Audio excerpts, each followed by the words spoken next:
ሰውየውም የሚጠራውን ስልክ ትቶ ለመውጣት መታገሉን ይቀጥላል። ተለቅ ያለም ብረት አንስቶ መስታወቱን መምታት ይጀምራል። ነገር ግን መስበር አልቻለም። ስልኩም መጥራት ያቆማል። ያልተረዳው ነገር ግን በድብቅ ካሜራ ውስጥ ባለቤቱ እየተከታተለው ነበር። ስልኩም በድጋሜ ይጠራል። ሌባው ግን ስልኩን ትቶ አሁንም የተቻለውን ይሞክራል። ነገር ግን መውጣት አልቻለም። ስልኩንም አውጥቶ ሲሞክር ኔትወርክ አልሰራ ይለዋል። አማራጭም ሲያጣ ስልኩን ያነሳዋል።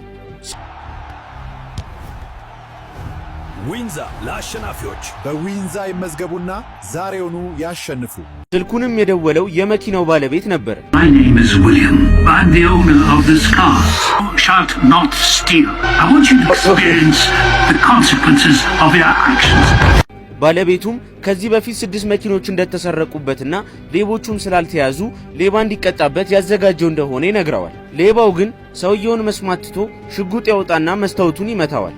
መስታወቱ ግን ጥይት የሚበሳው ስላልሆነ ነጥሮ የራሱን እግር ያቆስለዋል።